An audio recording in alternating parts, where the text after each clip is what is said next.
When single mother Olivia Reed takes a job as a personal assistant to reclusive tech millionaire Nathan Everett during his recovery from a car crash, she has no idea her kindness will crack through his cynical exterior. What begins as a temporary position to pay her bills becomes something deeper when his estranged daughter returns with suspicions, and the real story behind Nathan's accident threatens everyone's future. The morning light filtered through the floor-to-ceiling windows of Ridgeview Manor, illuminating dust particles dancing in the air. Olivia Reed hurried up the curved driveway, her worn leather bag slung over her shoulder, and her dark curls hastily tied back. At 34, the lines around her eyes told stories of both laughter and struggle, a single mother who had learned to carry the world on her shoulders without complaint. Before we jump back in, tell us where you're tuning in from, and if this story touches you, make sure you're subscribed, because tomorrow, I've saved something extra special for you. Olivia checked her watch and quickened her pace. Being late on her first day as a personal assistant was not an option, especially when the job paid triple her previous salary at the local diner. Bills had piled up since she'd lost that position 3 weeks ago, and her daughter Emma's asthma medication wasn't going to pay for itself. "You must be Ms. Reed," said a stern-faced woman opening the imposing front door before Olivia could even ring the bell. Her gray hair was pulled into a tight bun, and her crisp, black dress looked like a uniform of authority. "Yes, Olivia Reed. I'm here to see Mr. Everett." The woman's expression remained impassive. "I'm Mrs. Winters, the housekeeper. Mr. Everett is expecting you in his study. Follow me." Olivia stepped into the cavernous entryway, momentarily stunned by the grandeur. Marble floors gleamed under a crystal chandelier, and a sweeping staircase curved upward like something from a movie. This was a different world from her cramped 2-bedroom apartment on the east side of town. Mrs. Winters led her through several rooms, each more imposing than the last, until they reached a heavy oak door. She knocked twice. "Enter," came a clipped voice from inside. The study was a magnificent space lined with bookshelves that stretched to the ceiling.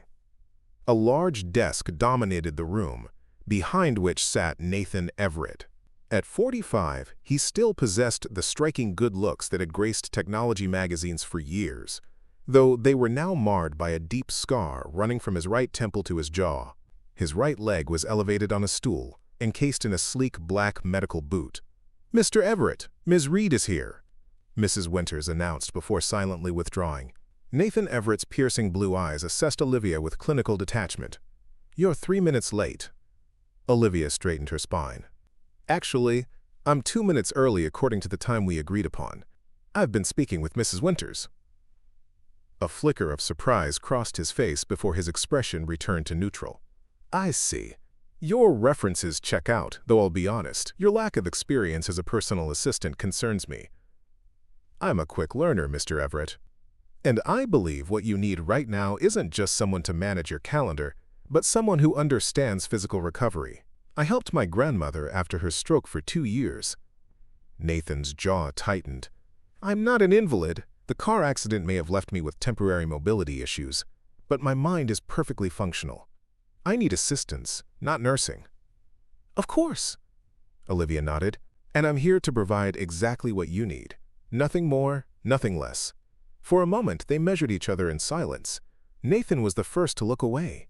"Your duties will include managing my correspondence, scheduling meetings, and handling various personal matters while I recover. Mrs. Winters will show you to your workspace." He gestured dismissively toward the door. "We'll try this arrangement for 2 weeks before making any permanent decisions." "That seems fair," Olivia replied, refusing to be intimidated. As she turned to leave, Nathan added, "One more thing, Ms. Reed. My work requires absolute discretion. Whatever you see or hear in this house stays in this house." Olivia met his gaze directly. "I understand, Mr. Everett." The next morning, Olivia arrived at Ridgeview Manor at precisely 8 a.m., having arranged for Emma to catch the school bus with their neighbor's children. Mrs. Winters greeted her with marginally less frost than the previous day and led her to a small but elegant office, adjacent to Nathan's study. "Mr. Everett is having a difficult morning," the housekeeper informed her. "The physical therapist just left. He's in considerable pain but refuses to take his medication." Olivia frowned. Why? He says it clouds his thinking, and he has an important video conference at 10. After organizing her workspace, Olivia knocked on the connecting door to Nathan's study. When no answer came, she cautiously opened it. Nathan sat behind his desk, his face ashen, a light sheen of sweat on his forehead. He was typing furiously on his laptop. Mr. Everett, I've reviewed your calendar for today. Would you like coffee before your conference call? Nathan didn't look up. Black, no sugar. When Olivia returned with the coffee, she also carried a small plate with 2 tablets and a glass of water. I didn't ask for those, Nathan said coldly. No, you didn't. Olivia agreed, setting everything down. But if you take them now, they'll take effect about 30 minutes before your call. The pain will be manageable, but the strongest mental fog will have passed. It's a better strategy than suffering through your call, and then being incapacitated for the rest of the day. Nathan's eyes narrowed. And you're a medical expert now? No, Olivia said calmly. But I am someone who's watched recovery up close. Pain management isn't just about comfort, it's about creating a sustainable healing environment. For a long moment, Nathan said nothing. Then, without a word, he took the pills and swallowed them with water. Thank you, Olivia said softly, turning to leave. Ms. Reed, Nathan called after her. She paused in the doorway. How did you know I hadn't taken any yet? Olivia smiled slightly. Your right hand is trembling. It happens when pain reaches a certain threshold.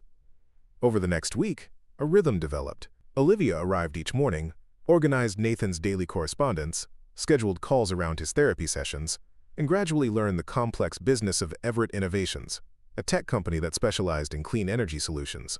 Nathan remained brusque, demanding perfection and offering little praise, but Olivia noticed the moments when his mask slipped. Like when she found him one evening struggling to reach a book on a high shelf, his medical boot preventing him from using the library ladder. Can I help you with that? She offered, already approaching. I'm perfectly capable, he began, but as he shifted his weight, pain flashed across his face. Without waiting for permission, Olivia climbed the ladder and retrieved the book, a worn copy of The Count of Monte Cristo. Interesting choice, she commented, handing it to him. Nathan took the book, his fingers brushing hers momentarily. It was my father's favorite. He used to read it to me when I was a child. My daughter Emma loves when I read to her, though her tastes run more to Harry Potter these days. A flicker of something, perhaps curiosity, crossed Nathan's face. How old is your daughter? 8. She's the reason I'm here, really. Single parenthood makes you take jobs you might not otherwise consider. Nathan's expression closed off again. Yes, well, thank you for the assistance. That will be all for today. One rainy afternoon during her second week, Olivia was sorting through Nathan's mail when she came across a letter with a return address from Ridgeview Academy, an exclusive boarding school in Switzerland. The envelope had already been opened, and as she removed the letter to file it, she couldn't help but notice the first line. Regarding your daughter, Charlotte Everett. Olivia froze. Nathan had a daughter? In the days she'd been working at Ridgeview Manor, there had been no mention of any family, no photographs, no personal calls, nothing to suggest Nathan Everett had anyone in his life outside of business associates. She carefully placed the letter in the appropriate folder and continued with her work, but the discovery lingered in her mind. That evening, as she was preparing to leave, Nathan called her into his study. Ms. Reed, my doctor is increasing my physical therapy sessions next week. Please clear my mornings and reschedule any conflicts. Of course. Olivia replied, hesitating before adding, Mr. Everett, I came across a letter today from Ridgeview Academy about Charlotte. Should I create a separate folder for her correspondence? Nathan's face hardened instantly. That won't be necessary. Anything regarding Charlotte can be given directly to me. I apologize if I overstepped. You did, he said curtly. As I mentioned on your first day, discretion is paramount in this position. Olivia nodded, but as she turned to leave, Nathan spoke again, his voice slightly less cold. Charlotte is my 16-year-old daughter. She's been attending Ridgeview for the past 3 years. We are not close. The simple admission seemed to cost him something, as if he rarely spoke of his daughter aloud. "I understand," Olivia said softly. "Family relationships can be complicated." Nathan's gaze sharpened. "Do you understand? My own father left when I was 12. I spent years thinking it was somehow my fault." Olivia shrugged. "As I said, complicated." For a moment, something vulnerable flickered in Nathan's eyes, but he quickly masked it. "Good night, Ms. Reed." The next morning, Olivia arrived to find Nathan in obvious distress. He was on the phone, his voice tight with tension. "What do you mean she's already left? Term doesn't end for another 2 weeks." He listened for a moment, then closed his eyes briefly. "No, I understand. Thank you for informing me." He hung up and noticed Olivia standing in the doorway. "Charlotte has decided to leave school early," he said, his voice strained. "She'll be arriving this afternoon." "Would you like me to prepare a room for her?" Olivia asked. "Mrs. Winters will handle that. I need you to reschedule my appointments for the next few days. I can't deal with both Charlotte and business matters simultaneously." Olivia nodded, but something in his demeanor, the subtle tensing of his shoulders, the tightness around his eyes, made her ask, "When was the last time you saw Charlotte?" Nathan's gaze snapped to hers. "That's not relevant to your duties, Ms. Reed." "Perhaps not," Olivia conceded, "but if I'm to help manage your schedule during her visit, it might be helpful to understand the dynamics I'm working around." For a moment, she thought he might dismiss her outright. Instead, he sighed, suddenly looking exhausted. "It's been almost a year since before the accident." "I see," Olivia said gently. "And does she know about your injuries?" "No," Nathan admitted. "I didn't want her to worry. Or, perhaps," he added with uncharacteristic honesty, "I didn't want her to see me like this."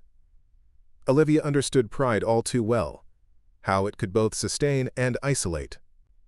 Children are often more resilient than we give them credit for. Nathan's laugh was hollow. "Charlotte isn't a child anymore. And our relationship hasn't been simple since her mother died 5 years ago." Before Olivia could respond, Mrs. Winters appeared in the doorway. "Mr. Everett, there's been a development. Miss Charlotte's flight arrived early. She's just pulled up outside." Nathan paled slightly, his hand instinctively moving to touch the scar on his face. Olivia saw the gesture and understood its meaning immediately. "Would you like a moment before I show her in?" Mrs. Winters asked. "No," Nathan said, straightening in his chair. "That won't be necessary." Olivia quietly stepped back, intending to give father and daughter privacy for their reunion. But Nathan's voice stopped her. "Ms. Reed, please stay. I may need assistance." The hesitation, the small acknowledgement of vulnerability, struck Olivia deeply. She nodded and moved to stand discreetly by the window. Moments later, a whirlwind entered the study in the form of Charlotte Everett. At 16, she was striking, tall and willowy like her father, with the same piercing blue eyes, though hers were currently narrowed in what appeared to be anger rather than pain. Her dark hair was cut in a fashionable bob, and her clothes spoke of both wealth and a carefully cultivated rebellion. She stopped short at the sight of her father, her eyes widening at his scar and the medical boot. "Charlotte," Nathan said, his voice carefully neutral. "This is unexpected." "Clearly," she replied, her gaze flicking from her father to Olivia and back again. "Who's she?" "Olivia Reed, my personal assistant," Nathan explained. "Ms. Reed, this is my daughter, Charlotte." Olivia smiled warmly. "It's lovely to meet you, Charlotte." The girl gave her a cool once-over before turning back to her father. "What happened to you?" "A car accident, 3 months ago." "It's nothing serious." Charlotte's expression hardened. "Nothing serious? You look like you went 10 rounds with a chainsaw, and you're wearing a medical boot. Why didn't you tell me?" "I didn't want to disturb your studies," Nathan said stiffly. "Right. Because you've always been so concerned about my well-being. Charlotte's voice dripped with sarcasm. It's not like you shipped me off to Switzerland the moment things got difficult. The accusation hung in the air, sharp and painful. Olivia could see Nathan's jaw clench, could sense the wounded pride beneath his composed exterior. Perhaps we should continue this discussion later, he suggested. You must be tired from your journey. I'm not tired, Charlotte insisted. I'm angry. Do you know how I found out about your accident? From a tabloid article someone at school showed me. Tech mogul Nathan Everett narrowly escapes death in midnight crash. Imagine finding out your father almost died from a gossip magazine. Nathan's face registered genuine surprise. I had no idea you'd seen that. The article was grossly exaggerated. Was it? Because you look pretty terrible to me. Charlotte's voice wavered slightly, betraying the fear beneath her anger. Olivia recognized the emotion immediately. It was the same fear she'd seen in Emma's eyes during her own health scare 2 years ago, when a severe bout of pneumonia had landed her in the hospital for a week. Children, no matter their age, feared losing their parents, even parents who had been distant or difficult. Mr. Everett, Olivia interjected gently, perhaps Charlotte would like to hear the actual details of your recovery progress. Dr. Mercer was quite positive about it yesterday. Nathan shot her a look that was part irritation, part gratitude for the intervention. Yes, well, as Ms. Reed suggests, my prognosis is excellent. The boot comes off in another 2 weeks, and the facial scar will fade considerably with time. Charlotte's posture softened almost imperceptibly. And what about the dizzy spells? Nathan frowned. How did you? The article mentioned them. Charlotte said you'd been having episodes of vertigo since the accident. Those have significantly improved, Olivia offered, earning another complex look from Nathan. Charlotte glanced between them, her expression calculating.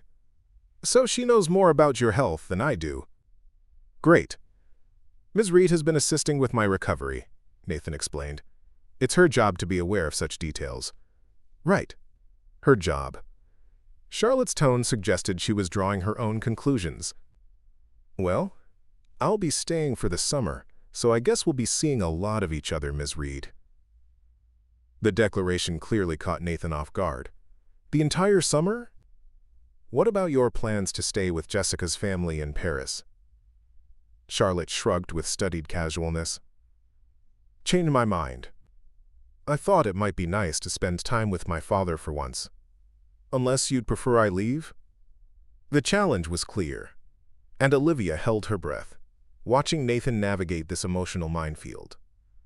Of course you're welcome to stay, he said finally. This is your home too, Charlotte. A flicker of genuine emotion crossed the girl's face before she masked it with teenage indifference. Great. I'll go unpack. After Charlotte left, Nathan slumped slightly in his chair, the confrontation having clearly drained him. That went well, Olivia offered with gentle humor. Nathan raised an eyebrow. Did it? I couldn't tell. She came home, Olivia pointed out. That says something. Yes, but what? Nathan ran a hand through his hair. I haven't been the father she deserves, Ms. Reed. After her mother died, I retreated. Into work, into myself. It was easier than facing a grieving 12-year-old who reminded me so much of Claire. The admission seemed to surprise even him, as if he hadn't intended to reveal so much. Olivia nodded, understanding all too well how grief could reshape a person's life. It's never too late to try again, Mr. Everett. Some mistakes can't be undone, he said quietly. Some distances can't be bridged. I don't believe that, Olivia replied. And I don't think Charlotte does either. She wouldn't have come if she didn't still care. Nathan studied her with an intensity that made Olivia suddenly aware of how personal their conversation had become. They were no longer merely employer and employee discussing a schedule adjustment. You're quite perceptive, Ms. Reed, he said finally. Comes with being a parent, she answered with a small smile. We learn to read between the lines. That evening, as Olivia was gathering her things to leave, Charlotte appeared in the doorway of her small office. "So, you're my father's assistant," she said, leaning against the doorframe with calculated casualness. "That's right," Olivia replied, smiling warmly. "Is there something I can help you with?" Charlotte entered the room, examining Olivia's organized desk with feigned interest. "How long have you worked for him?" "Just over 2 weeks." Convenient timing." Olivia paused, recognizing the suspicion in the girl's tone.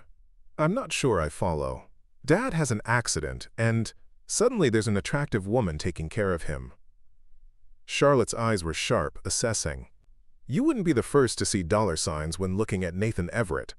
Preparing and narrating this story took us a lot of time, so if you are enjoying it, subscribe to our channel. It means a lot to us." Now back to the story. Rather than taking offense, Olivia felt a surge of compassion. Charlotte was protecting her father, or perhaps her own place in his life.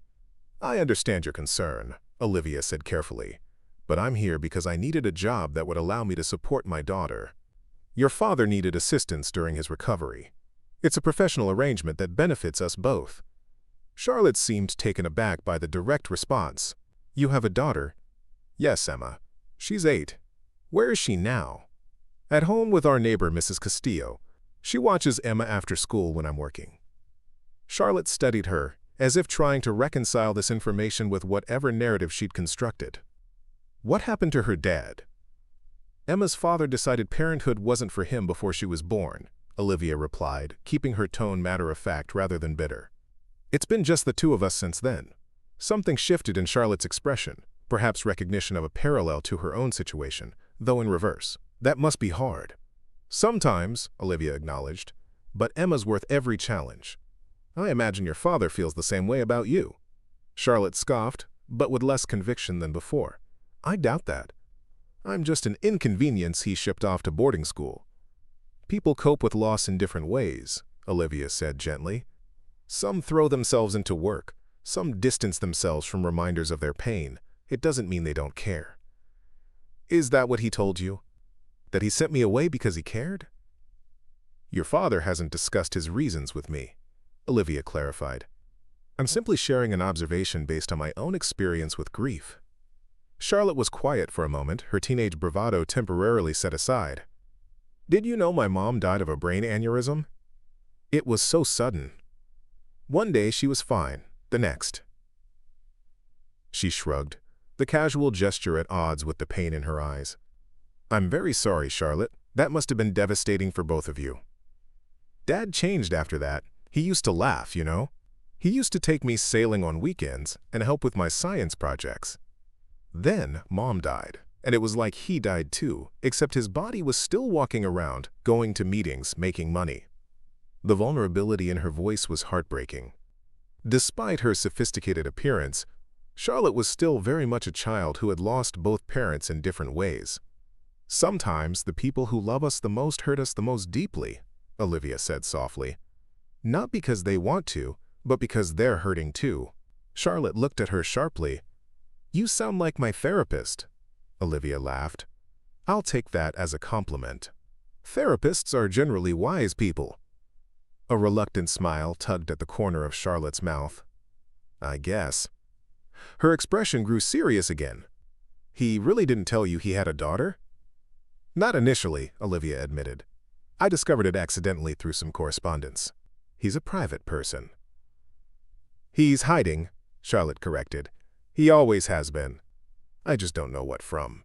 Before Olivia could respond, they heard the distinct sound of something crashing in Nathan's study, followed by a muffled exclamation of pain. Both of them rushed through the connecting door to find Nathan on the floor beside his desk, his face ashen. "Dad!" Charlotte cried, alarmed. "I'm fine," Nathan insisted, though he clearly wasn't. "Just lost my balance for a moment." Olivia was already kneeling beside him, her trained eye noting the clamminess of his skin and the disorientation in his gaze. "You're having another vertigo episode," she stated calmly. "Charlotte, can you get your father a glass of water, please?" The girl hesitated, clearly torn between wanting to help and being frightened by her father's condition. "It's okay," Olivia assured her. "This has happened before. The water will help." As Charlotte hurried to comply, Olivia helped Nathan into a sitting position, his back against the desk. I told Dr. Mercer these episodes were getting worse, she murmured, checking his pulse. Have you been taking the medication he prescribed? It makes me foggy, Nathan admitted, his voice weaker than she'd ever heard it. I can't afford to be foggy with Charlotte here. Olivia shook her head. You can't afford to collapse in front of her either. That's far more frightening. Charlotte returned with the water, her face pale with worry. She handed it to Olivia, who helped Nathan drink slowly. Should I call an ambulance? Charlotte asked, her earlier suspicion replaced by genuine concern. No, Nathan said immediately.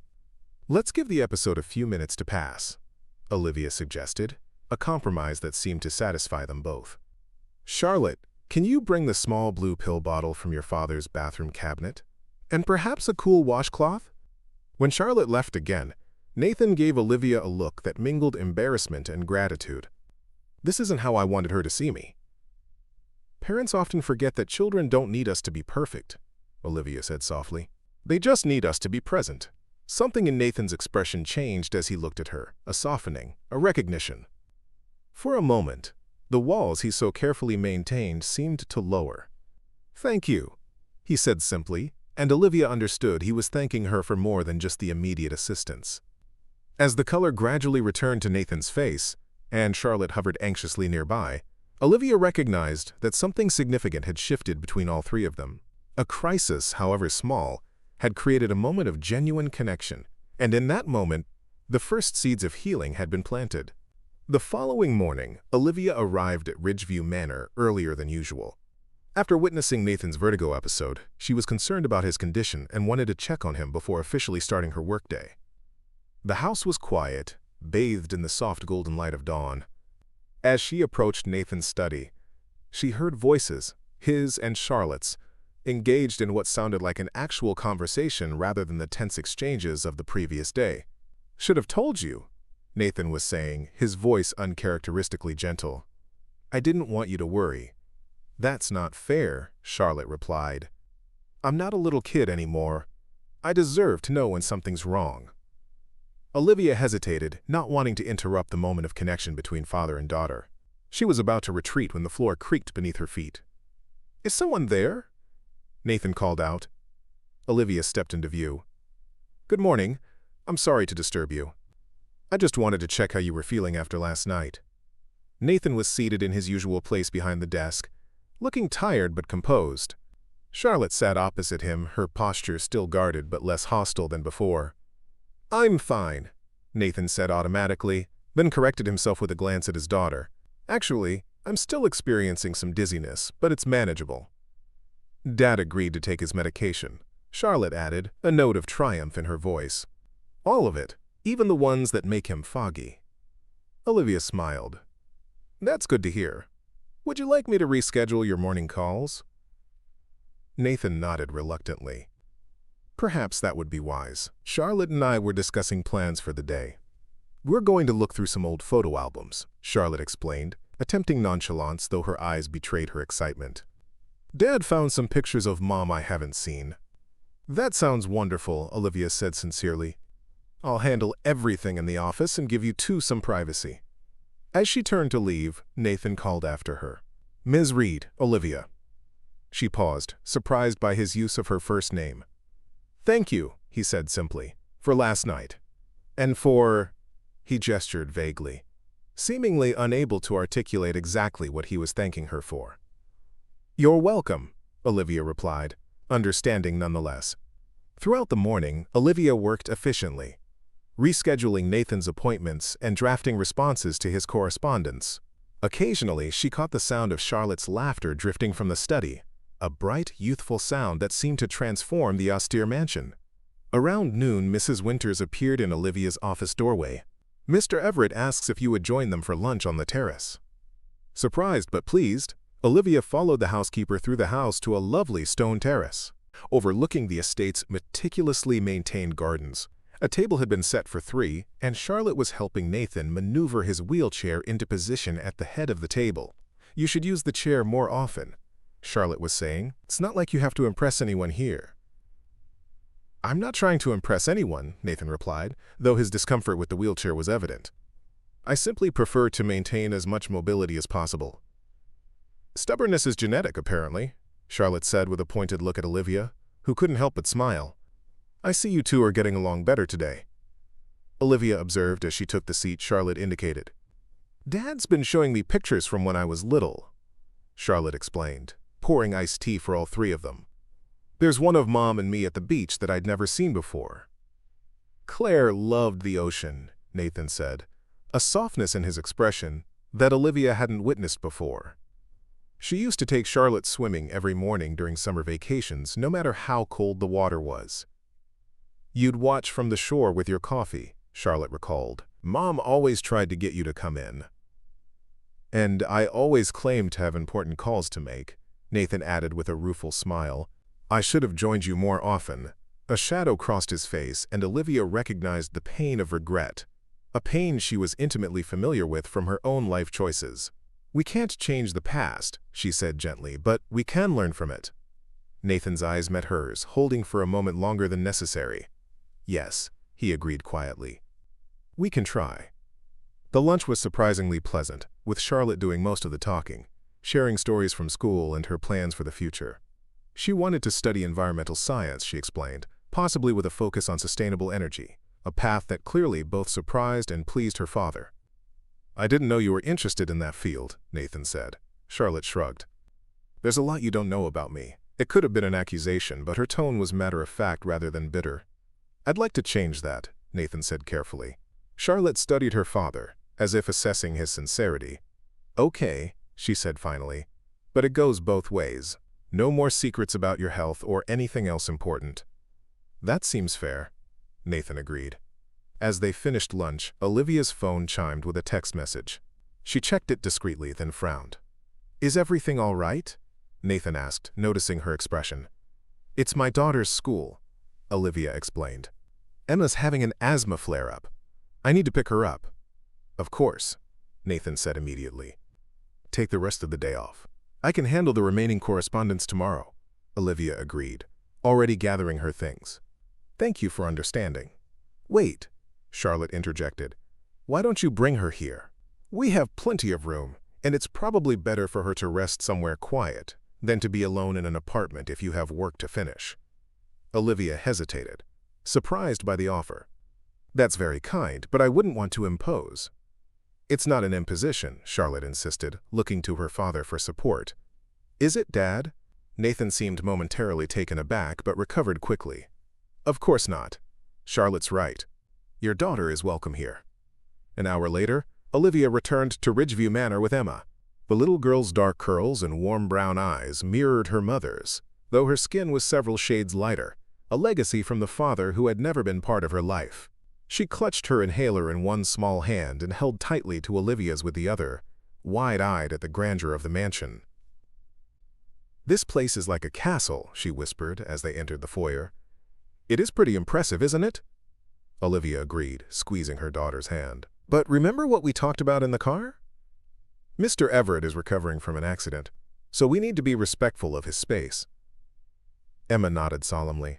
And his daughter Charlotte is visiting from school. That's right. They've been kind enough to let you rest here this afternoon while I finish some work. Mrs. Winters appeared and led them to a comfortable sitting room where Charlotte was waiting. The teenager had changed into more casual clothes, jeans, and a simple t-shirt that made her look younger, more approachable. Hi, Emma, she said, smiling. I'm Charlotte. I heard you weren't feeling well today. Emma nodded shyly. My chest gets tight sometimes. Mom says it's because my lungs are extra special. Olivia smiled at her daughter's recitation of the explanation she'd crafted years ago to help Emma understand her condition without feeling frightened by it. Well, I think we can make you comfortable here, Charlotte said. I was about to watch a movie. Would you like to join me? We have a huge TV in the media room. Emma looked up at Olivia questioningly. That sounds lovely, Olivia said. If you're sure you don't mind, Charlotte. Not at all. Dad's resting, and I could use the company. There was something hopeful in Charlotte's expression that tugged at Olivia's heart. A reminder that despite her sophisticated facade, she was still very much a young girl seeking connection. Okay then, I'll be in my office if you need anything, Emma.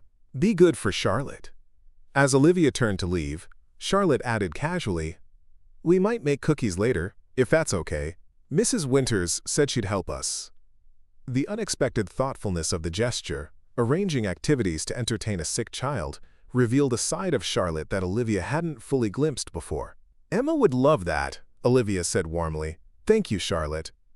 In her office, Olivia found it difficult to concentrate on work. The events of the past 24 hours had shifted something fundamental in her relationship with both Nathan and Charlotte. They were no longer simply her employers. They were becoming people she cared about, whose pain and healing mattered to her personally. She was reviewing a contract when Nathan appeared in her doorway, leaning on a cane rather than using the wheelchair. "How's Emma?" he asked without preamble. "Better, I think. Charlotte's been wonderfully kind to her." Nathan nodded, seeming pleased but not surprised by his daughter's behavior. "Charlotte has always had a generous heart, even when she's angry. She gets that from her mother." He entered the office and lowered himself carefully into a chair. "I wanted to thank you again for last night and for seeing Charlotte clearly. She responds to you in a way she hasn't responded to any adult in years." "Teenagers can sense authenticity," Olivia said. "Charlotte just wants honest communication, especially from you." Nathan sighed, absently rubbing his injured leg. "I've never been particularly good at that. Even before Claire died, I tended to retreat behind work when emotions became complex." "It's never too late to learn new patterns," Olivia suggested. "Perhaps." Nathan's gaze was direct, searching. "You seem to have managed it well, balancing single parenthood, emotional honesty, making a life for you and Emma despite difficulties." "I've made plenty of mistakes," Olivia admitted. "But Emma deserves my best effort, so I keep trying." "That's the difference, I think," Nathan said quietly. "I convinced myself that distance was what Charlotte needed, that sending her to Westridge was for her benefit. But I was really protecting myself from facing our shared grief." The admission hung in the air between them, raw and honest in a way that seemed to surprise even Nathan himself. "Recognizing that is the first step toward change," Olivia said gently. Nathan nodded, then shifted topics slightly. "Tell me about Emma. How long has she had asthma?" "Since she was 4. It's usually well controlled, but stress or weather changes can trigger episodes." "And her father? Is he involved at all?" Olivia shook her head. "He made it clear before she was born that parenthood wasn't in his plans. I haven't heard from him since I was 6 months pregnant." "His loss," Nathan said simply. The conversation was interrupted by the sound of laughter from somewhere in the house. Emma's high, sweet giggles mingled with Charlotte's deeper chuckle. Both adults paused, listening to the unexpected music of happiness echoing through the normally quiet mansion. "I should check on them," Olivia said, rising from her desk. "I'll come with you," Nathan offered, reaching for his cane. They found the girls in the kitchen, covered in flour. Mrs. Winters was supervising with unusual patience as they attempted to roll out cookie dough. "Mom!" Emma exclaimed, her earlier fatigue seemingly forgotten. "Charlotte's teaching me how to make Mom's special cookies. They have chocolate chips and cranberries and nuts. I found my mother's recipe book in the library," Charlotte explained, brushing flour from her cheek and leaving another streak in its place. "These were her favorite." "They look delicious," Olivia said, moved by the sight of her daughter so happy and at ease. Nathan stood slightly apart, watching the scene with an expression Olivia couldn't quite interpret, something between longing and contentment. "Dad?" Charlotte called, noticing him. "Want to help? You used to be the official taste tester." Nathan hesitated, then moved forward with careful steps. "I think I can manage that responsibility." "First batch is almost ready," Emma announced proudly. "I put in extra chocolate chips." "A woman after my own heart," Nathan said with a smile that transformed his usually serious face. The afternoon unfolded in a way none of them could have predicted.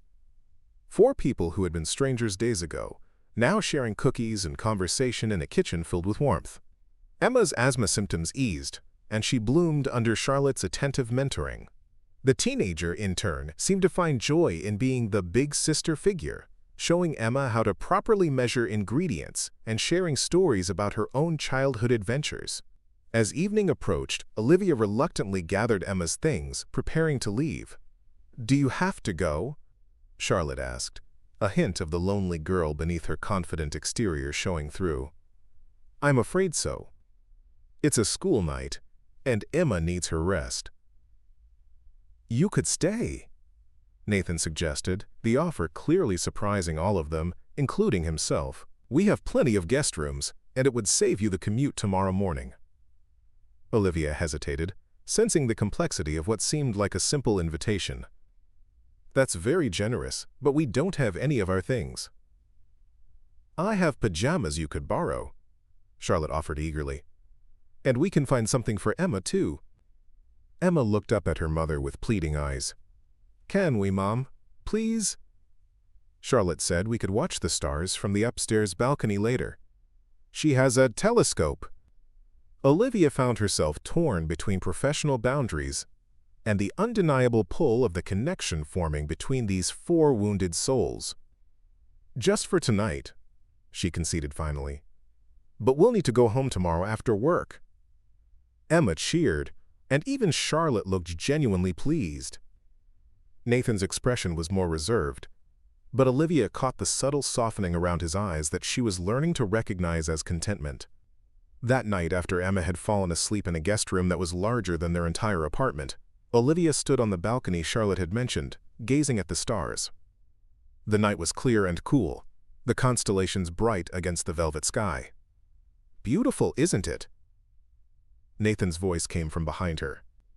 He stepped onto the balcony, moving more easily than he had earlier in the day. It is, Olivia agreed. We don't see stars like this in our neighborhood. Too many streetlights. One of the benefits of isolation, I suppose, Nathan said, joining her at the railing. Though I'm beginning to question the value of isolation in general. Olivia glanced at him, noting the pensive quality of his expression. What do you mean? I've spent years building walls, around this house, around my heart, around Charlotte. I told myself it was for protection, but I'm not sure what I was really protecting anymore. Sometimes the walls we build to keep out pain also keep out joy, Olivia observed. Nathan nodded slowly. Claire used to say something similar. She was always trying to get me to open up, to connect more deeply with life. He smiled ruefully. I should have listened to her more. It sounds like she was a remarkable woman. She was. Charlotte has her spirit, that same resilience and emotional intelligence. I see it more clearly now, watching her with Emma. They stood in companionable silence for a moment, both looking up at the stars. What about you? Nathan asked finally. Do you have walls, Olivia? The question was personal, crossing the professional boundary she had tried to maintain, but in the stillness of the night, with the weight of shared experiences between them, it felt natural to answer honestly. Of course, after Emma's father left, I built fortifications that would make medieval architects jealous. She smiled slightly. I told myself I was protecting Emma, ensuring I'd never bring someone into her life who might hurt her by leaving. But I was protecting myself too. And now? Olivia considered the question. Now I try to be more discerning about which walls serve a purpose and which are just habits of fear. It's a work in progress. Nathan turned to face her, his expression more open than she had ever seen it. Thank you for bringing that perspective into our lives. Charlotte and I needed it, even if I didn't realize how much. I should be thanking you, Olivia countered. This job has been a lifeline for Emma and me. It's become much more than a job, though, hasn't it? Nathan said quietly. The question hung between them, laden with unspoken implications. Before Olivia could formulate a response, the balcony door opened, and Charlotte appeared. There you are, she said. Emma's asking for you, Olivia. I think she woke up and got scared in the strange room. I should go to her, Olivia said, grateful for the interruption yet strangely disappointed as well. Good night, both of you. And thank you again for your hospitality. As she left, she heard Charlotte say to her father, I like them, Dad. They feel right, somehow. Yes, Nathan replied softly. They do. The next morning brought unexpected news. As Olivia was helping Emma get ready to leave for school, Mrs. Winters knocked on their guest room door. Ms. Reed, Mr. Everett would like to see you in his study as soon as possible. He says it's urgent. Concerned, Olivia hurried to Nathan's study after ensuring Emma was settled with breakfast and Charlotte's company. She found him at his desk, his expression grave as he examined documents spread before him. "You wanted to see me?" Olivia asked, immediately sensing something was wrong. Nathan looked up, his face tense. "Yes. Some concerning information has come to light about my accident. I believe someone may have tampered with my car." Olivia felt a chill run through her. "Tampered? You mean it wasn't an accident at all?" "Possibly not," Nathan confirmed grimly. "My security team has been reviewing evidence from that night, and they've found irregularities in the brake system that are difficult to explain as mechanical failure." "That's terrifying," Olivia said, trying to process the implications. "Do you know who might have done such a thing?" Nathan's jaw tightened. "I have suspicions. The timing coincided with a major corporate acquisition I was opposing. A takeover of a sustainable energy startup by fossil fuel interests. I'd been receiving threats, but I didn't take them seriously enough. Have you contacted the police? My team is gathering more evidence before we proceed officially." Nathan ran a hand through his hair, a gesture Olivia now recognized as a sign of stress. "But that's not the only reason I asked to speak with you." He pushed a file folder across the desk toward her. Olivia opened it cautiously, finding what appeared to be security reports. "Someone has been asking questions about you," Nathan explained. "A private investigator hired by parties unknown has been conducting background checks, interviewing your former employers, even photographing you leaving this property." Olivia's blood ran cold. "Why would anyone be investigating me? I believe they're looking for leverage, ways to discredit me or manipulate me through the people I care about." Nathan met her gaze directly. "You and Emma may be at risk by association." The implication was clear. Their relationship, whatever it was becoming, had put Olivia and her daughter in potential danger. "What should we do?" Olivia asked, her protective instincts immediately focused on Emma's safety. "I think it would be prudent for you and Emma to stay here temporarily," Nathan said. "At least until we identify who's behind this. Ridgeview has security systems and personnel that your apartment doesn't." Olivia hesitated, weighing professional boundaries against practical safety concerns. "I don't know, Nathan. That's a significant step." "I understand your reservations," he acknowledged. "But I can't in good conscience expose you and Emma to risk because of your connection to me." Before Olivia could respond, Charlotte burst into the study. Her face flushed with excitement. "Dad, Emma just had the best idea. What if—" She stopped abruptly, sensing the tension in the room. "What's going on?" Nathan and Olivia exchanged glances. "We're discussing some security concerns," Nathan said carefully. Charlotte's expression immediately shifted to worry. "Is this about the accident? The real reason behind it?" Olivia looked at Nathan in surprise. "You told her?" "No secrets, remember?" Nathan said with a faint smile. "We made a deal." Charlotte approached the desk, suddenly looking more mature than her 16 years. "What's happening? Are Olivia and Emma in danger?" "Potentially," Nathan admitted. "I've suggested they stay here until we resolve the situation." Charlotte nodded decisively. "That makes sense. Emma can share my room. We already talked about having a sleepover sometime. It'll be fun." Her immediate acceptance of the situation and her protective instinct toward Emma touched Olivia deeply. "It would only be temporary," Olivia said, still hesitant, "and we'd need to establish clear boundaries." "Of course," Nathan agreed readily. "You'd maintain your professional role during working hours. This is strictly a security precaution." But even as he said it, all three of them recognized the fiction in his words. Their relationships had already evolved beyond employer and employee, beyond professional boundaries. There was care here, connection, the beginnings of something that defied simple categorization. "All right," Olivia conceded finally, "but only until the situation is resolved, and I'll need to get our things from the apartment." "I'll send security with you," Nathan insisted. "And we should move quickly. Emma shouldn't miss school, but we'll need to alert them to be vigilant about who picks her up." As they discussed logistics, Olivia felt a strange mix of emotions.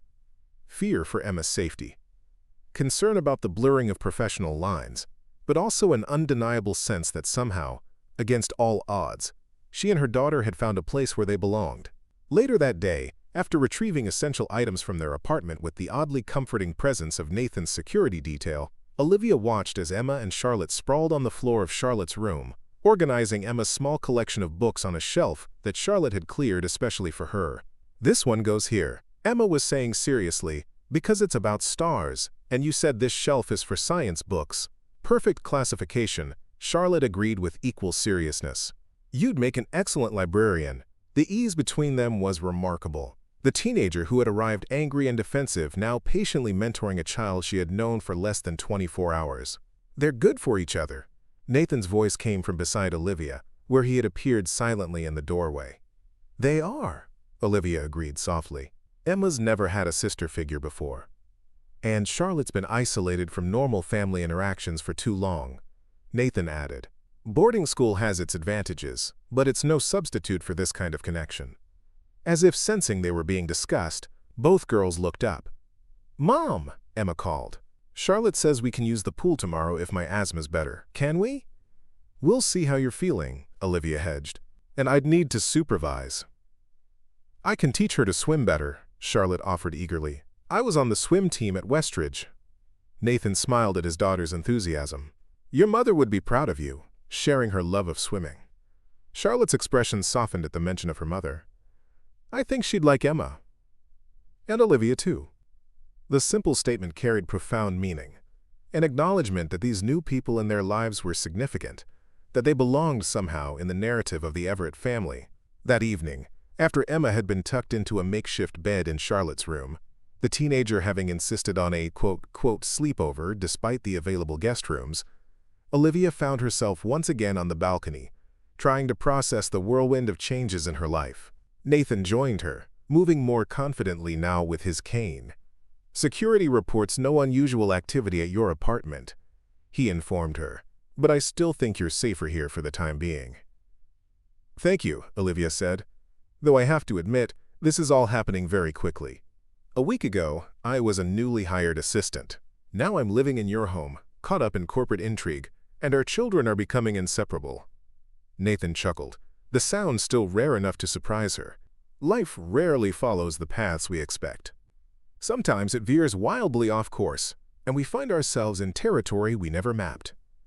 The question is whether that new territory is where we're meant to be, or simply a detour, Olivia mused. Nathan turned to face her, his expression serious in the moonlight. "What do you think, Olivia? Detour or destination?" The question was weighted with meaning, with possibilities neither of them had yet voiced aloud. Olivia met his gaze steadily, allowing herself to acknowledge the connection that had been building between them since that first day in his study. "I think," she said carefully, "that sometimes the detours become the journey itself." Nathan nodded slowly, understanding the cautious hope in her words. "And sometimes," he added softly, "they lead us exactly where we need to be, even if it's not where we thought we were going." As they stood together under the stars, the mansion quiet around them, Olivia felt a sense of standing on a threshold, between past and future, between caution and courage, between the life she had carefully constructed and the one that was unexpectedly unfolding before her. And for the first time in years, she allowed herself to hope that this unexpected detour might indeed be leading them all home. The next morning, Olivia woke to sunlight streaming through unfamiliar curtains. For a moment, she felt disoriented before remembering they were at Ridgeview Manor, staying temporarily for their safety. She checked her phone, 6:30 a.m. Earlier than she needed to be up, but years of single motherhood had trained her body to rise with the sun. She dressed quietly in clothes they'd brought from the apartment and made her way downstairs, expecting the house to be silent at this hour. Instead, she found Nathan in the kitchen, struggling one-handed to operate the coffee machine while leaning on his cane. "Need some help?" she offered. Nathan turned, looking somewhat embarrassed. "I usually wait for Mrs. Winters, but I couldn't sleep." "Worrying about the investigation?" Olivia asked, gently taking over the coffee preparation. "Partly," Nathan admitted. But also thinking about everything that's changed so quickly. This house hasn't felt like a home in years. Now suddenly there's laughter, cookie baking, impromptu sleepovers. Is that uncomfortable for you? Olivia asked, measuring coffee grounds. No, Nathan said with surprising certainty. It's like waking up after a long sleep. Disorienting, but in the best possible way. The coffee machine gurgled to life, filling the kitchen with its rich aroma. They sat at the kitchen island together, an unexpected moment of quiet intimacy in the early morning light. My security team is meeting with a private investigator today, Nathan said after a while. Someone I trust to look into who might have tampered with my car. Do you have specific suspects? Nathan's expression darkened. Victor Harrington, CEO of Global Energy Partners. His company has been trying to acquire a sustainable energy startup I've been supporting. My opposition has cost them millions. You think he'd go as far as attempted murder? There are billions at stake, Nathan said grimly. And Harrington has a reputation for ruthlessness. But we need proof. Their conversation was interrupted by the sound of footsteps. Charlotte appeared in the doorway, still in pajamas, her hair tousled from sleep. Morning, she yawned. Emma's still asleep. We stayed up talking kinda late.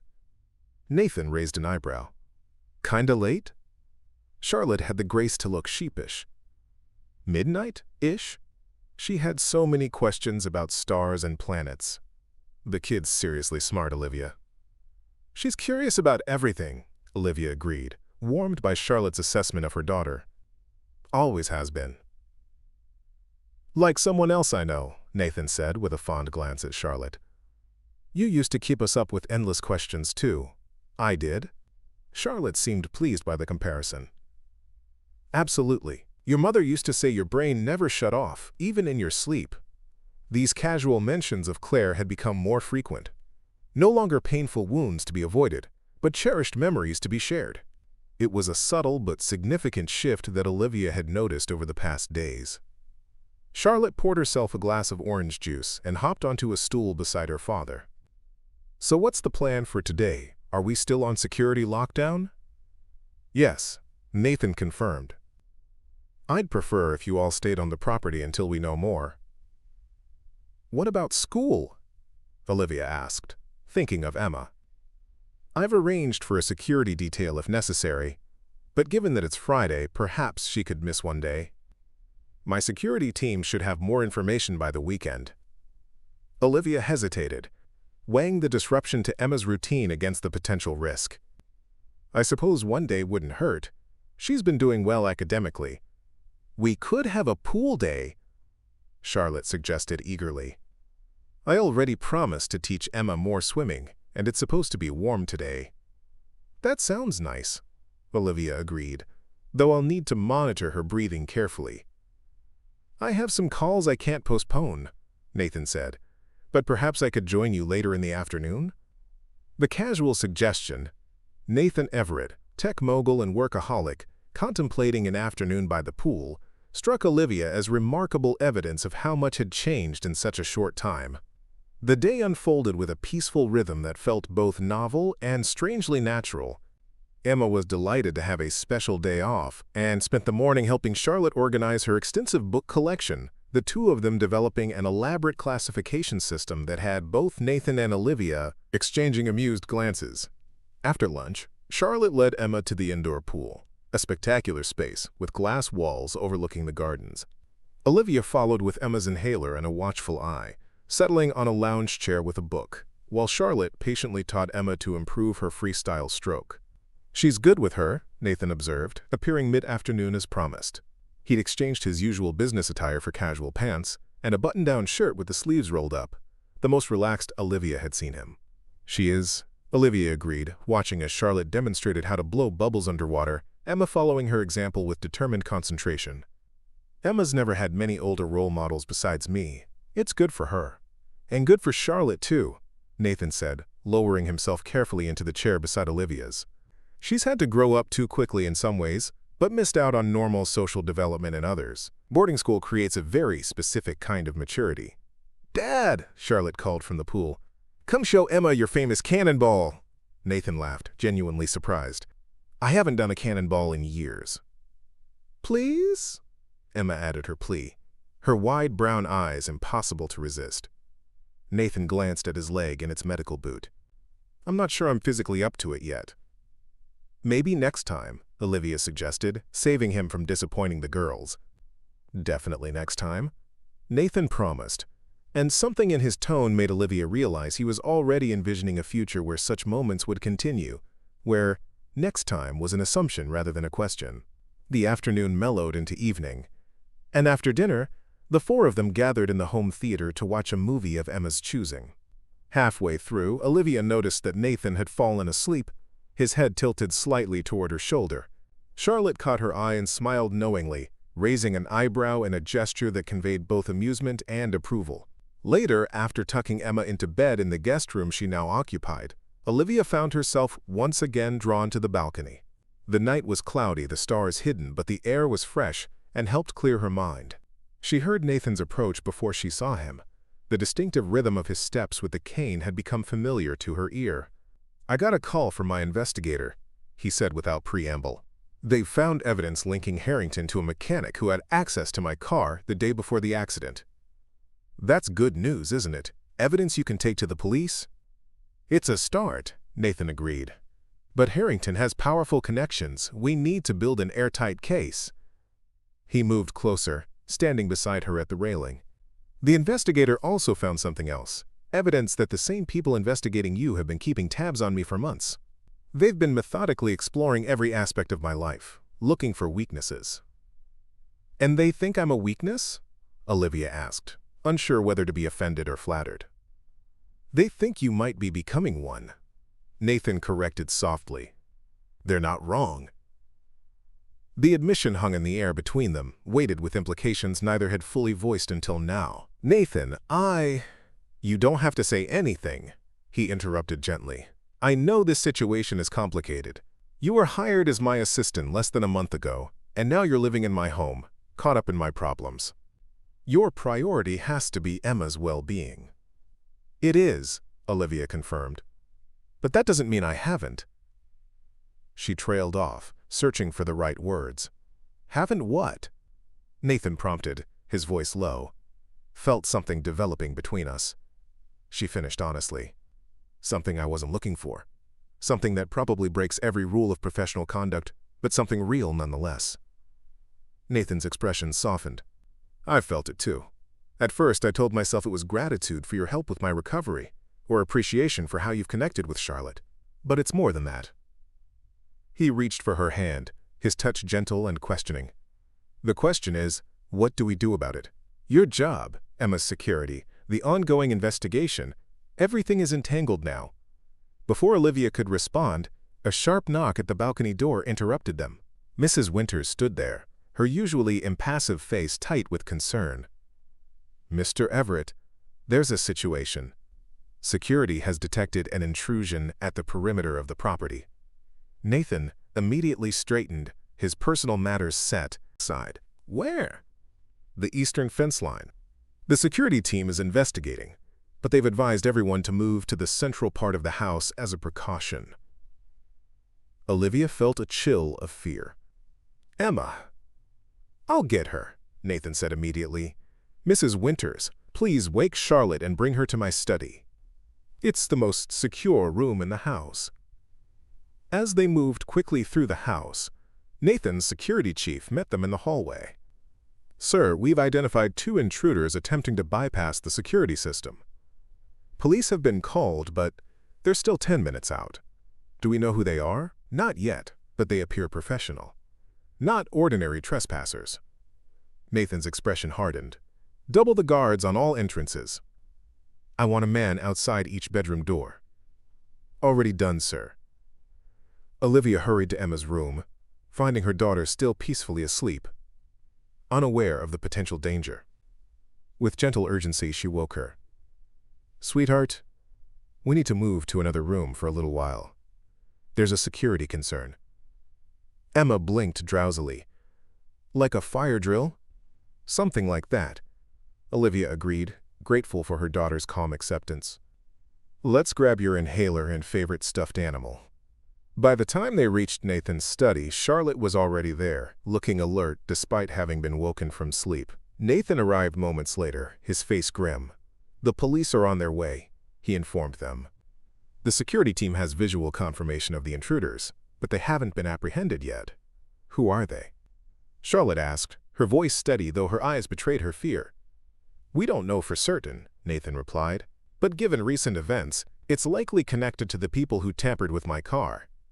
Emma, now fully awake, looked between the adults with growing concern. Are bad people trying to hurt us? Olivia pulled her daughter close. The security team is making sure we're safe. That's why we're all together in this room.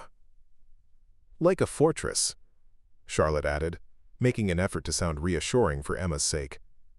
Dad's study is super secure. No one can get in without permission.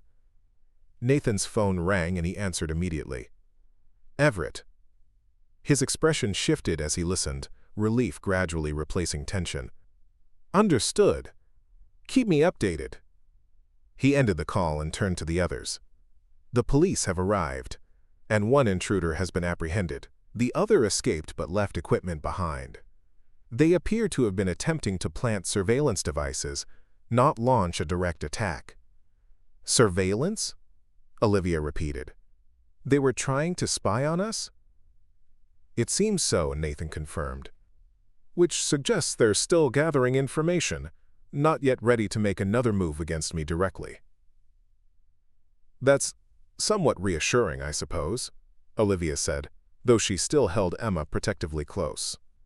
The next hour passed in tense waiting. Emma eventually fell asleep on a leather sofa, while Charlotte alternated between pacing and checking security camera feeds on her tablet. Nathan remained in constant communication with his security team and the police, his face growing increasingly troubled as more information came in. Finally, the all-clear was given. The property had been thoroughly searched and secured, with additional guards posted for the remainder of the night. The police are taking the apprehended suspect in for questioning, Nathan explained as Mrs. Winters brought them tea. He's not talking yet, but equipment found in his possession links him to a security firm known to work with several major corporations, including Global Energy Partners, Olivia guessed. That connection hasn't been established yet, but my investigator is working on it. Nathan looked exhausted, the strain of the night evident in the lines of his face. I'm sorry you've all been drawn into this. It's not your fault, Charlotte said firmly. It's whoever is trying to hurt you. They're the ones to blame. Her mature perspective surprised them all, especially Nathan, who looked at his daughter with new appreciation. When did you get so wise? He asked softly. Charlotte shrugged, but her eyes reflected pride at her father's recognition. Maybe I've always been wise. You've just been too busy to notice. The gentle rebuke held no bitterness, just an honest observation that Nathan accepted with a nod. You're right. That's changing now. As the adrenaline of the night's events began to fade, exhaustion set in. Olivia lifted the still sleeping Emma into her arms, ready to return to their rooms. I've had security double-checked throughout the house, Nathan assured her. But if you'd be more comfortable, there's a connecting suite to Charlotte's room that you and Emma could use instead of the guest rooms. The offer was practical, safety and proximity, but also represented another small step in their evolving closeness. That might be best, Olivia agreed. Thank you. As they made their way upstairs, Charlotte walked beside Olivia, speaking quietly to avoid waking Emma. Are you and my dad, like, together now? She asked with typical teenage directness. Olivia nearly missed a step in surprise. Charlotte, it's complicated. It doesn't seem that complicated to me, Charlotte observed. You like each other. It's pretty obvious. There are many factors to consider, Olivia hedged. Professional boundaries, timing, the fact that your father is still recovering, and the fact that you're scared. Charlotte added perceptively. Olivia looked at her in surprise. What makes you say that? The way you pull back sometimes when Dad looks at you a certain way. Like you want to move closer but something stops you. Charlotte shrugged. I get it. Caring about people is scary. They can hurt you or leave. The insight from a 16-year-old was startling in its accuracy. Yes, Olivia acknowledged simply. It is scary. But sometimes it's worth it, right? Otherwise, what's the point of anything? With that profound question hanging in the air, they reached the suite that would be Olivia and Emma's new temporary home. Charlotte helped prepare the second bedroom, moving with quiet efficiency that reminded Olivia of Nathan. Sleep well, Charlotte said as she left them. We're right through that connecting door if you need anything.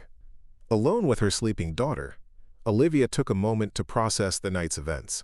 The intrusion, the danger, but also the undeniable feeling of connection that had grown among the four of them. They had faced this crisis together, not as employer and employee, not as strangers thrown together by circumstance, but as people who genuinely cared for each other's well-being. The next morning brought a flurry of activity. Police detectives interviewed Nathan extensively, while his security team conducted another thorough sweep of the property. Olivia kept Emma engaged with books and games, trying to maintain a sense of normalcy despite the unusual circumstances. Around mid-morning, Nathan found them in the library, where Emma was explaining the plot of her favorite book to an attentive Mrs. Winters. Olivia, may I speak with you privately? He asked.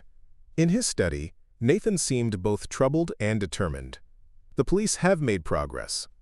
The suspect they apprehended has connections to a security firm on Harrington's payroll. It's not definitive proof yet, but it strengthens our case. That's good news, isn't it? Yes and no, Nathan said carefully. It confirms my suspicions about who's behind this, but it also means Harrington knows I'm gathering evidence against him. That makes him more dangerous, not less. Olivia absorbed this soberly. What does that mean for all of us? It means I need to accelerate my plans, Nathan explained. I've been working on exposing Harrington's unethical business practices for months, gathering documentation of environmental violations, bribery, corporate espionage. The accident delayed my efforts, but now I need to move forward before he tries something else. How can I help? Olivia asked without hesitation. Nathan looked at her with gratitude. There are sensitive documents in my private safe that need to be organized and prepared for my lawyers. I trust you to handle them. The level of trust implicit in the request was significant, and they both knew it. Of course, Olivia agreed. I assume this means we're continuing to stay here? Yes, if you're willing. At least until Monday, when we'll reassess based on how things develop. Nathan paused, then added, I know this is far beyond what you signed up for when you accepted this position. Life rarely follows the paths we expect. Olivia echoed his words from a previous conversation. Sometimes it veers wildly off course. Nathan's smile was warm with recognition. And sometimes those detours become the journey itself. The weekend unfolded with a strange duality, moments of tension and vigilance interspersed with periods of surprising normalcy. Emma and Charlotte became inseparable, developing elaborate games and projects that transformed the formal rooms of Ridgeview Manor into spaces of creativity and laughter. Nathan divided his time between work on the Harrington case and increasingly frequent breaks to join the others, for meals, for swimming lessons, for impromptu reading sessions in the library where each person chose a favorite passage to share. On Sunday afternoon, Olivia was helping Nathan organize the evidence against Harrington when Emma burst into the study, her face alight with excitement. Mom! Charlotte figured out what's making my asthma worse. Show them, Charlotte. Charlotte followed more sedately, carrying a tablet. I've been tracking Emma's breathing patterns and comparing them with environmental factors, she explained. I think she might have a specific allergy that's triggering her asthma. Look at this data. She showed them a surprisingly sophisticated spreadsheet that correlated Emma's symptoms with various potential triggers. When did you become a medical researcher? Nathan asked, impressed. Charlotte shrugged, though her pleasure at the recognition was evident. Science has always been my thing, and Emma's been keeping a symptom diary for me. This is remarkable, Olivia said, genuinely moved by Charlotte's effort to help her daughter. We should show this to Emma's doctor. I already emailed it to him, Charlotte admitted. I hope that's okay. I found his contact information on Emma's medical card. Rather than being bothered by this initiative, Olivia felt a rush of gratitude. Of course it's okay. Thank you, Charlotte. This might make a real difference for Emma's health.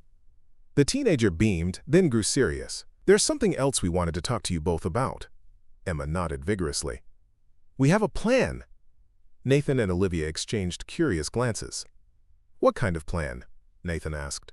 Well, Charlotte began, suddenly seeming nervous. We've been thinking about how things have been going these past days, with all of us here together. It's really nice, Emma interjected earnestly, like having a real family. The simple statement hung in the air, touching something deep in all of them. And we thought, Charlotte continued carefully, that maybe this doesn't have to end when the security situation is resolved. Maybe there's a way we could stay connected. What exactly are you proposing? Nathan asked, his tone gentle. Emma and Olivia could move in permanently. Charlotte suggested in a rush.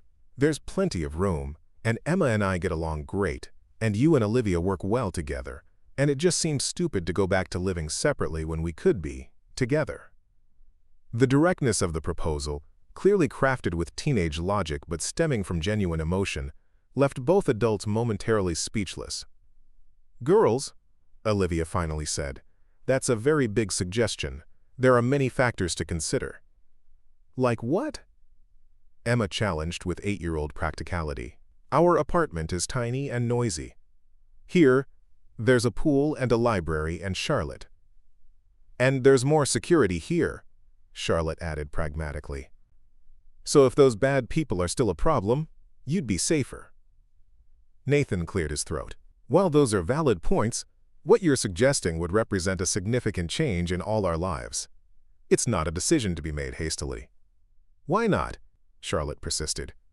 When something works, you know it. That's what you always say about business, Dad. You know when a partnership is right.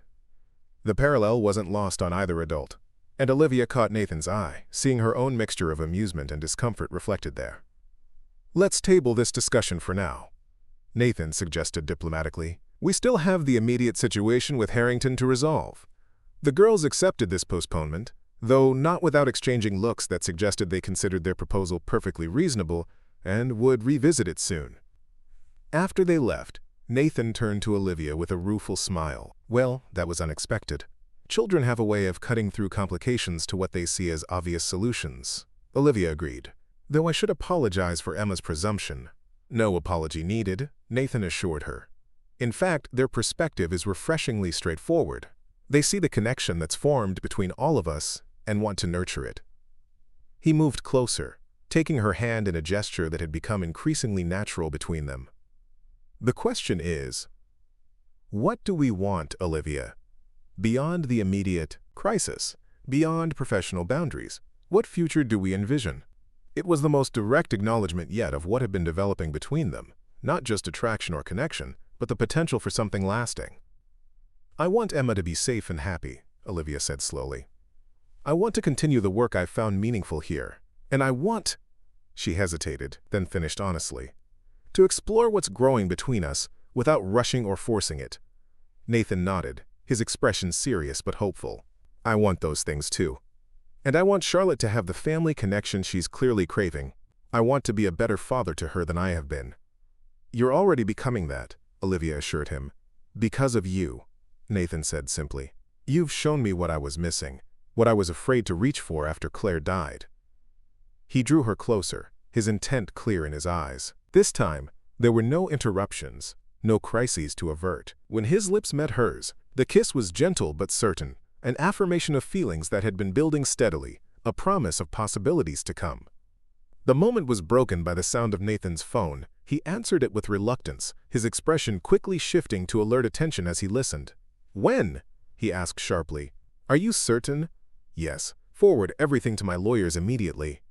He ended the call and turned to Olivia, his face alight with vindication. That was my investigator.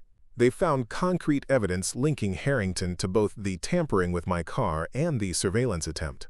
Emails, payment records, everything we need for the police to act. That's wonderful, Olivia said, relieved. Does this mean the danger is over? Not entirely, Nathan cautioned. But Harrington will be fighting for his own survival now, legally speaking. His focus will shift from targeting me to defending himself. The news transformed the atmosphere at Ridgeview Manor. That evening they celebrated with a special dinner. All four of them gathered around the table that had become the heart of their unconventional household. To justice, Nathan proposed as a toast, raising his glass. To safety, Olivia added. To family, Charlotte said softly, her eyes moving between her father and Olivia with hope and affection. To us, Emma concluded with childish enthusiasm, raising her glass of sparkling cider with such vigor that some spilled onto the tablecloth. They all laughed, the sound echoing through rooms that had known too much silence for too many years. As Olivia looked around at these three people, who had somehow become essential to her in such a short time, she felt a certainty that had eluded her for most of her adult life. This unexpected detour, a job taken out of financial necessity, a crisis that had thrown them together, had indeed become the journey itself. And whatever challenges still lay ahead, they would face them together, not as separate individuals struggling alone, but as something new and stronger, a family forged not by blood or obligation, but by choice and love. In the soft light of the dining room, with Charlotte teaching Emma how to properly hold her fork like a lady, and Nathan watching them both with pride and wonder, Olivia allowed herself to fully embrace the truth she'd been gradually accepting. Sometimes life's greatest blessings arrive in the most unexpected packages. Sometimes healing comes through helping others heal, and sometimes, in reaching out to save another person, you end up saving yourself as well. Up next, you've got two more standout stories right on your screen. If this one hit the mark, you won't want to pass these up. Just click and check them out. And don't forget to subscribe and turn on the notification bell so you don't miss any upload from us.